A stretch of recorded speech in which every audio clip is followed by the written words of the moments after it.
हम चलते हैं भी आगे अपने 15th क्वेश्चन की तरफ। वो क्वेश्चन बोल रहा है कि find the equation of A tangent. ठीक है, उस टेंजेंट की इक्वेशन बताइए। टेंजेंट किसका? भाई एक कर्व है y = x² - 2x + 7। ठीक है, इस कर्व के ऊपर वैसे तो बहुत सारे टेंजेंट होंगे, है ना, लेकिन इसे बोला है कि वो टेंजेंट जो पैरेलल हो 2x - y + 9 = 0 पे, उसकी इक्वेशन बतानी है। अच्छा, ये जो परपेंडिकुलर हो ये अलग क्वेश्चन है। ये मत सोचना कि एक ही टेंजेंट है जो इसके पैरेलल है और इस पे परपेंडिकुलर है, नहीं, ये दोनों अलग अलग क्वेश्चन है भी। ठीक है, तो पहले तो इसका ग्राफ है ना, सिंपल सा है, हम एक ग्राफ बना लेते हैं अभी। मान लो ये कर्व गई। ठीक है, ये कर्व क्या है अभी? y = x² - 2x + 7। ठीक है, ये कर्व है और यहां पे कोई टेंजेंट है। ठीक है, ये रिक्वायर्ड टेंजेंट है और ये टेंजेंट जो है इस लाइन के पैरेलल है। किस लाइन के? ये जो लाइन है 2x - y + 9 = 0 भाई, इस लाइन के पैरेलल गया है ये टेंजेंट। अब जरा सोचो, अगर ये लाइन और टेंजेंट लाइन दोनों पैरेलल हैं तो ये दोनों एक्स एक्सिस पे सेम एंगल बनाएंगी, और अगर एंगल सेम बन गया तो इसका मतलब उनका स्लोप भी सेम रहेगा। ठीक है, हो गया क्वेश्चन, बस हमें स्लोप निकालना है। कैसे भी? पहले तो ये देखो y = दिस, ये है, तो हम क्या लिखेंगे? dy/dx क्या होगा अपना? भाई अपना dy/dx क्या होगा? वो तो देखो दोनों क्वेश्चंस में चाहिएगा, परपेंडिकुलर में भी पैरेलल में भी। तो dy/dx हो गया अपने पास 2x - 2, भाई x² का 2x - 2x का 2 और +7 का 0, इतना आ गया। ठीक है, अब ये देखो दूसरे वाली इक्वेशन, दूसरे वाली जो लाइन है, जो पैरेलल लाइन है, उसका स्लोप क्या होगा? ठीक है, ये तो रिक्वायर्ड स्लोप हो गया कर्व का भाई, जो अपने पास मेन कर्व है क्वेश्चन की, उसका स्लोप हो गया ये तो। अब स्लोप निकालते हैं उस लाइन का जो इसके पैरेलल है। तो पैरेलल लाइन कौन थी?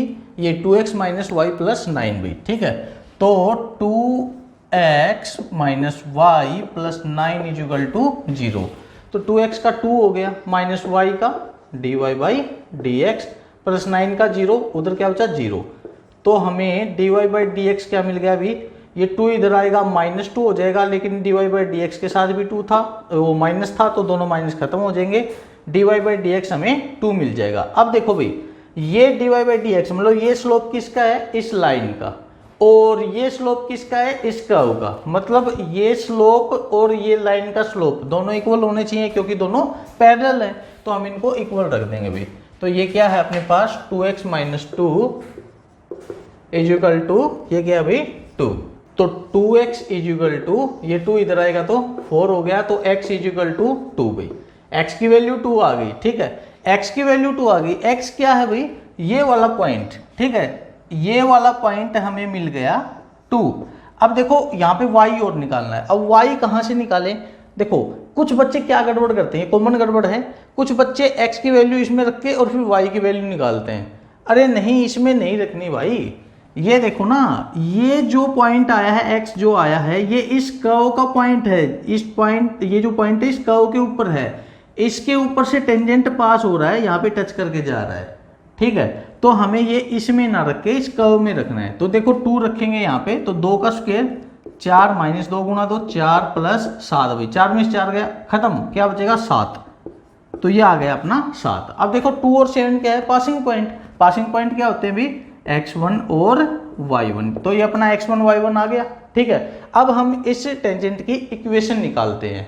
तो इक्वेशन क्या होती है भी? y - y1, और y1 क्या है अपना? 7 अपॉन x - x1। x1 क्या है? 2। x - x1 जो कि 2 है = स्लोप, और स्लोप क्या था अपना? 2, है ना। अच्छा, अब यहाँ पे भी कुछ बच्चे बोलेंगे सर ये 2 तो इस लाइन का स्लोप था, इसका थोड़ी ना है। अरे भाई, जब ये दोनों पैरेलल हैं तो दोनों का स्लोप इक्वल होगा। कितनी बार बताई जाएगी ये बात, है ना। तो हम क्या करेंगे, ये जो 2 है ये इसका भी स्लोप है और इसका भी है, तो हमने इसको 2 के इक्वल रख दिया।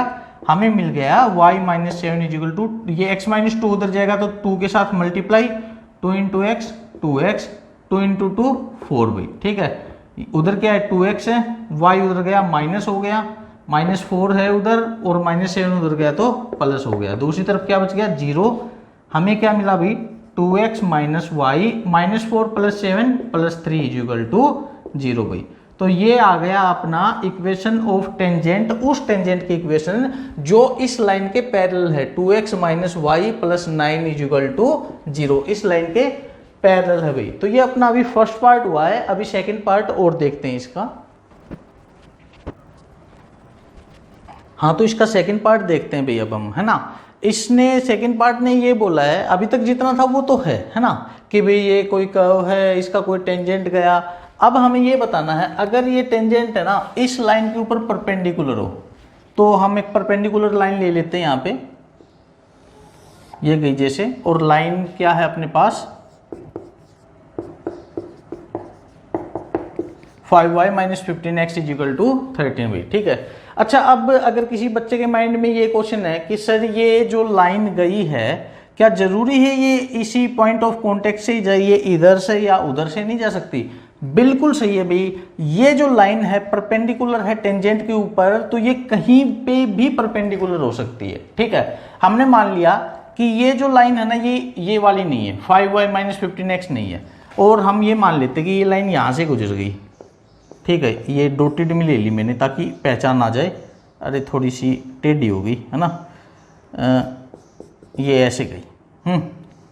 अब देखो भाई अगर ये लाइन परपेंडिकुलर है इस टेंजेंट पे, और हम जानते हैं ये नॉर्मल भी परपेंडिकुलर होता है टेंजेंट पे, तो मतलब ये दोनों क्या होंगे, ये लाइन और नॉर्मल दोनों पैरेलल होंगे। और अगर ये नॉर्मल और ये लाइन दोनों पैरेलल हैं तो इन दोनों का स्लोप जो है वो दोनों का सेम होगा।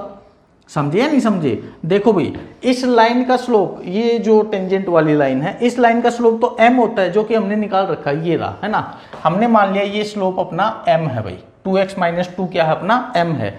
और इस टेंजेंट का जो स्लोप होता है उसको हम n लिखते हैं, n, है ना। और हमें ये भी पता है इस टेंजेंट के पैरेलल वाली ये लाइन है, अगर इस लाइन को हम 5y - 15x = 13 बोलते हैं, तो ये वाली लाइन और टेंजेंट लाइन दोनों पैरेलल है, तो इसका स्लोप भी क्या होगा, n होगा या नहीं होगा? तो इसका मतलब हम इस लाइन को इस जगह पे ले या इस जगह पे ले, अभी फिलहाल हमें स्लोप से मतलब है, तो स्लोप तो अपना सेम आएगा, ठीक है। तो हम उसको यहाँ पे चिपका सकते हैं, यहाँ पे चिपका सकते हैं, या यहाँ पे चिपका सकते हैं, ये जो परपेंडिकुलर लाइन है। क्लियर भी? तो अब हम इसको आगे सोल्व कर रहे हैं। देखो अगर y = दिस है, ठीक है, तो इसका स्लोप हमने ये निकाल लिया कि 2x - 2 भाई। अब दूसरी लाइन क्या है 5y - 15x = 13, इसका स्लोप और निकालते हैं, ये लिखी हुई है यहीं पे निकाल लेते हैं। 5y का 5 और dy का dy/dx - 15x का 15 = 13 का 0 भाई। तो 5 dy/dx हमें मिल गया, 15x उधर जाएगा तो प्लस हो जाएगा, तो हम लोगों को dy/dx जो मिलेगा 15 और 5 नीचे गया तो ये 3 बना देगा इसको, तो इसका dy/dx कितना आ गया 3 आ गया। अब देखो भाई हमें ये पता है कि ये परपेंडिकुलर लाइन का स्लोप है और ये इस लाइन का स्लोप है, ये दोनों लाइन आपस में परपेंडिकुलर हैं।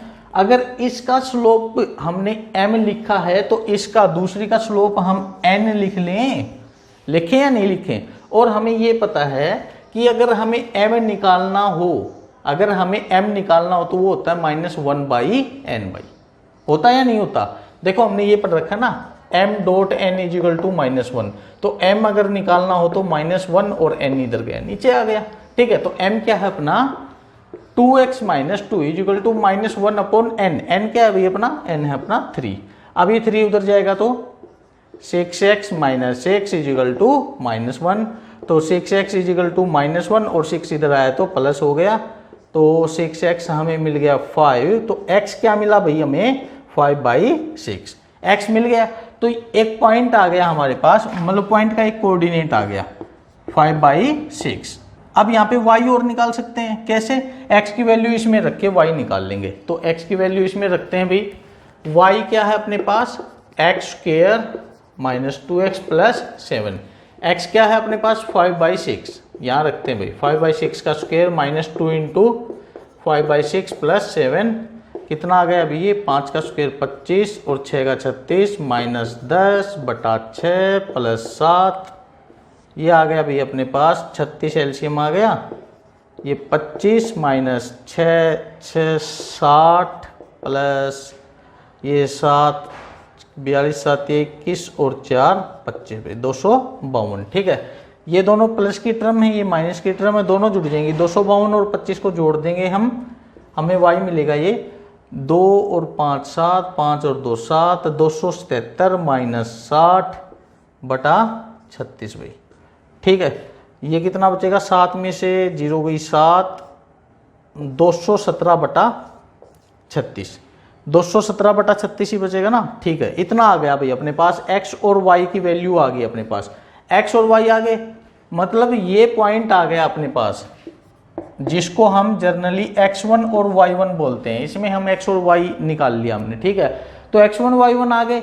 अब हमें क्या करना है, इस लाइन की इक्वेशन बतानी भाई। इक्वेशन बताएं, कैसे बताएंगे भाई, हमें पता है कि y minus y1 upon x minus x1 ही तो इक्वेशन होती है। ठीक है, तो यहां पे हम इसको सोल्व करेंगे। तो y माइनस y1 क्या है, 217 बटा 36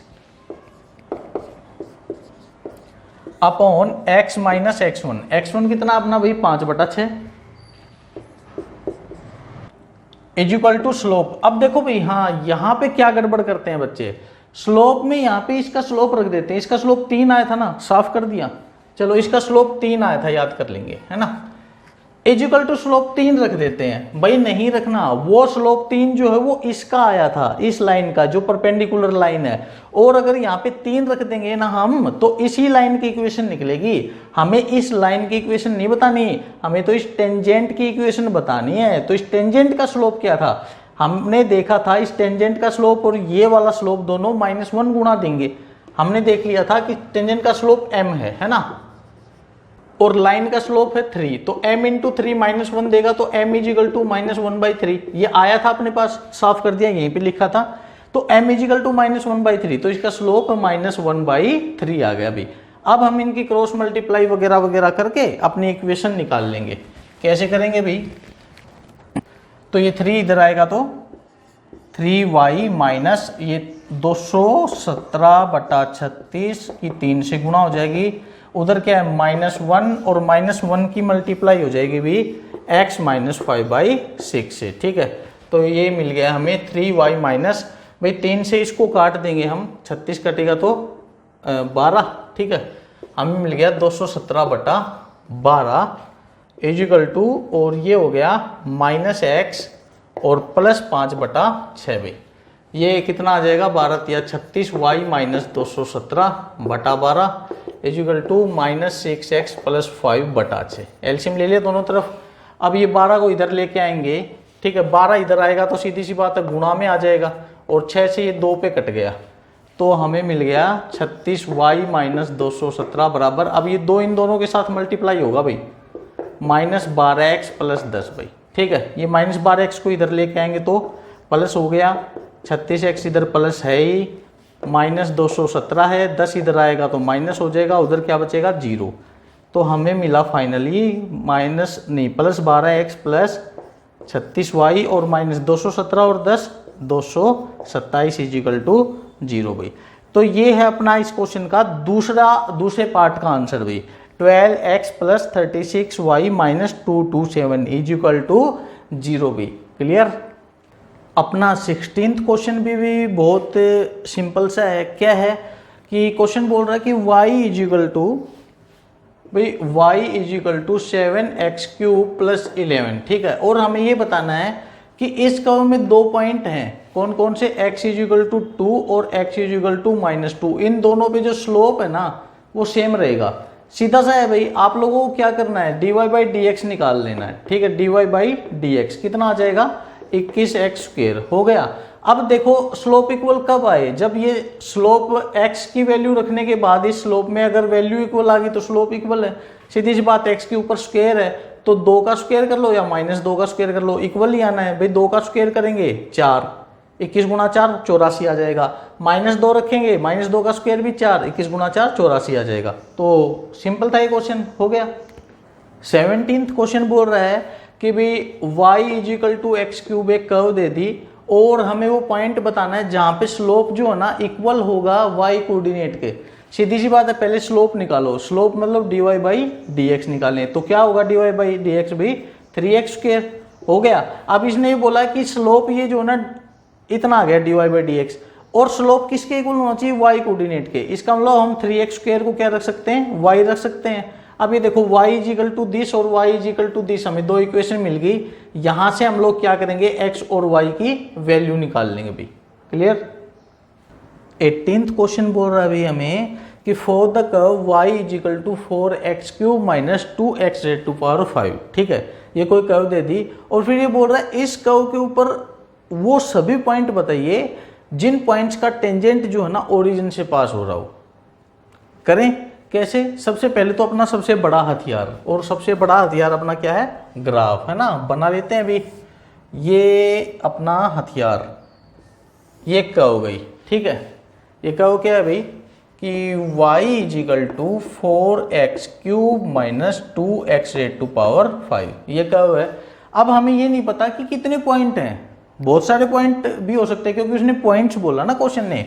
अगर वो खाली पॉइंट बोलता तो भी बहुत सारे हो सकते हैं। ठीक है, तो एक काम करते हैं, हम फिलहाल तो एक ही लेके चलते हैं भाई। हमने ये पॉइंट ले लिया, ये पॉइंट है वो जहां से पास होता हुआ टेंजेंट जो है, इस पॉइंट पे जो टेंजेंट टच करके जा रहा है वो टेंजेंट ओरिजिन से पास हो रहा है। ठीक है, और ओरिजिन तो अपना 0 0 होता है, ये सबको पता है। अब ये पॉइंट हमें पता नहीं ना क्या है, तो हम एक काम करते हैं, इसको मान लिया हमने AB, ये पॉइंट क्या ले लिया भाई, AB ले लिया, हो गया इतना।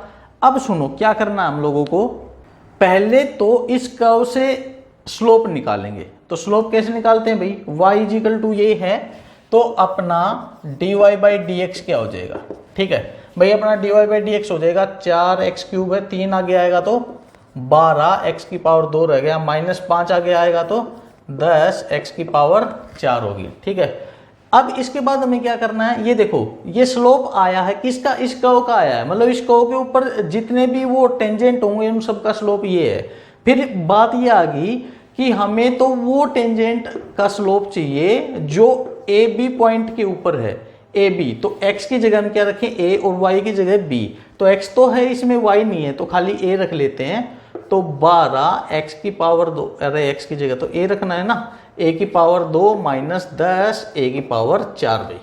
ये स्लोप आ गया अपना, किसका स्लोप, इस टेंजेंट का स्लोप, क्योंकि यही तो है जो ए बी से पास हो रहा है ना। अच्छा, इसके बाद हमने एक तरीका और भी पढ़ा था भाई स्लोप निकालने का।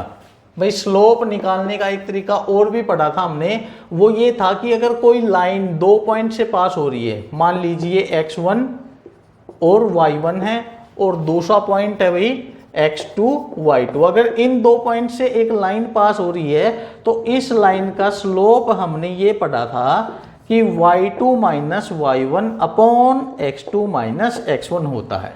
ये चीज पढ़ी थी हमने, तो यही चीज अब यहाँ पे अप्लाई करेंगे। ये जो अपना टेंजेंट है ना, ये देखो 2 पॉइंट से पास हो रहा है, किस किस से, इससे और 0 0 से, है ना। अगर ये इन 2 पॉइंट से पास हो रहा है तो इसका स्लोप क्या होना चाहिए, इसका स्लोप होना चाहिए y2, जैसे हमने b ले लिया तो y1 0 अपॉन x2 हमने a ले लिया तो x1 0। भाई अगर हम इसको x1 y1, इसको x2 y2 लेते हैं, या इसको x1 y1 x2 y2 लेते हैं, अदला बदली करने में तो कोई फर्क नहीं पड़ेगा, लेकिन स्लोप अपना ये आ जाएगा भाई b minus 0 b upon a minus 0 a आ गया। अब देखो ये दोनों स्लोप हैं, ये जो है 12a² माइनस 10a की पावर 4, और ये जो है b बाई a, ये दोनों स्लोप हैं, एक ही लाइन के हैं, तो ये दोनों इक्वल होने चाहिए। इसका मतलब हम ये रख दें कि b बाई a जो है वो इक्वल होगा 12a, ये a की पावर 2 माइनस 10 a की पावर 4 के। अब इस a को उधर ले चलें तो हमें b इज इक्वल टू क्या मिल जाएगा भाई, 12a² है, a मल्टीप्लाई होगा तो क्यूब हो जाएगा, माइनस 10 a की पावर 4 है, ये जाएगा तो a की पावर 5 हो जाएगा। b हमें मिल गया। अब देखो अब ये b हमें मिल गया a की फॉर्म में। अब जरा हम ये बोल सकते हैं कि ये जो अपनी कर्व है y is equal to this, इस कर्व के ऊपर ये एक पॉइंट है ए बी, या हम ये भी बोल सकते हैं ये कर्व जो है ए बी पॉइंट से पास हो रही है, तो x की जगह a और y की जगह b रखेंगे तो ये इस इक्वेशन को सेटिस्फाई करेगा। तो हम y की जगह b रखते हैं भी, तो b is equal to 4, x की जगह a रखेंगे a cube minus 2a raise to power 5a। ठीक है, हमें b is equal to something और b is equal to something, हमें दो फॉर्म मिल गई भी, दो फॉर्म मिल गई तो हम क्या करें, इन दोनों को इक्वल रख सकते हैं भाई, रख सकते हैं, दोनों ही तो b हैं। तो हम क्या करने जा रहे हैं अभी, 12a क्यूब, ये है अपने पास 12a cube minus 10a raise to power 5 is equal to किसके होगा, 4a cube minus 2a raise to power 5। इन दोनों को उधर ले आते हैं भी, ये क्या है 12a क्यूब और ये इधर जाएगा तो माइनस 4a क्यूब हो जाएगा। यहाँ पे क्या है minus 10a raise to power 5 और ये उधर जाएगा तो भाई plus 2a raise to power 5 हो जाएगा। उधर क्या बचा 0, भाई 12 में से 4 गया 8a क्यूब माइनस 10 प्लस 2 भाई 8a की पावर 5 इज इक्वल टू 0, है ना। अब देखो यहाँ से कुछ कॉमन आ रहा है, 8a क्यूब कॉमन आ रहा है, यहाँ पे ले ले कॉमन, यहाँ पे ले लेते हैं 8a क्यूब कॉमन आ रहा है, तो यहाँ पे क्या बचेगा 1 माइनस 8a क्यूब निकल गया तो स्क्वायर बचेगा a square is equal to 0। ठीक है, ये स्क्वायर है अपना। अब या दो टर्म्स की मल्टीप्लाई 0 कब, या तो ये 0 या फिर ये 0 या फिर दोनों 0, तो या तो क्या होगा भाई 8a क्यूब 0, तो मतलब a क्या आ गया अपना 0 आ गया, या फिर 1 minus a square is equal to 0, तो a स्क्वायर क्या होगा 1 होगा, तो a क्या होगा अपना प्लस माइनस 1 भाई। ठीक है, अपने पास a की 3 वैल्यू आ गई, 1 माइनस 1 और 0, ध्यान रखना इनको, a की 3 वैल्यू आ गई तो b निकाल सकते हैं। ठीक है, b निकालते हैं, इसमें रखेंगे भी, इसमें मत रखना स्लोप की इक्वेशन है ये तो, ठीक है स्लोप आए हैं, ये कर्व की इक्वेशन तो ये है, तो इसमें रखते हैं b इज इक्वल टू, पहले a की जगह 0 रख लेते हैं, तो 0 माइनस 0 0 आ जाएगा। ठीक है, देखो पहले a की जगह 0 रखा तो b कितना आ गया 0, अब a की जगह 1 रखेंगे, a की जगह 1 रखेंगे तो b हमें मिल जाएगा 1 का क्यूब 1 इंटू 4, 4 माइनस 1 का क्यूब 1, 1 की पावर 5 1, 1 माइनस 1 इंटू 2 2, 4 माइनस 2 2 आ गया भाई, ये कितना आ गया 2 आ गया। अब a की जगह माइनस 1 रखेंगे, देखो a की क्या क्या वैल्यू मिली थी 0 1 और माइनस 1 मिली थी, ठीक है इसलिए रख रहे हैं। अब माइनस 1 रखेंगे तो b is equal to 4 into minus 1 का cube minus 1, minus 1 into 4 minus 4, minus 2 into minus 1 की पावर 5 माइनस 1 और माइनस 1 इंटू माइनस 2 प्लस 2 हो जाएगा, ये माइनस 4 प्लस 2 माइनस 2 भाई। तो ये पॉइंट है भाई अपने वो 3 पॉइंट, ठीक है, जिनके ऊपर जो टेंजेंट है ना ओरिजिन से पास होंगे। एक तो खुद ओरिजिन है, इसका मतलब ये कर्व भी ओरिजिन से गुजर रही है। ठीक है, अपना 19th क्वेश्चन है भाई, वो भी बिल्कुल सिंपल सा है। उसने क्या बोला कि कोई कर्व दे दी, ठीक है, और उस कर्व में हमें वो पॉइंट ढूंढना है जहां पे टेंजेंट पैरेलल हो एक्स एक्सिस के। तो हमें क्या करना है, जब टेंजेंट पैरेलल हो एक्स एक्सिस के तो हमें dy बाई dx को 0 रखना है, सिंपल, x और y की वैल्यू आ जाएंगी। 19 के बाद 20वां क्वेश्चन भी अपना सिंपल सा है भाई। ये क्या बोल रहा है कि इक्वेशन ऑफ नॉर्मल बतानी है। देखो अभी तक हमने जो क्वेश्चन किए उनमें पॉइंट दे रखे थे हमें कि 1 2 3 4 कुछ भी जो न्यूमेरिकल डिजिट है वो दे रखी थी। अभी क्या है, इसने कोई न्यूमेरिकल डिजिट ना देके इसने ये बोल दिया कि am स्क्वायर और am क्यूब, तो क्या फर्क पड़ गया, आप 2 5 की जगह ये रख दो, सिंपल, क्वेश्चन a और m की फॉर्म में आ जाएगा आंसर क्वेश्चन का। बस यही है, इजी हो जाएगा, उसी तरह से करना है जैसे अभी तक करते आए हैं।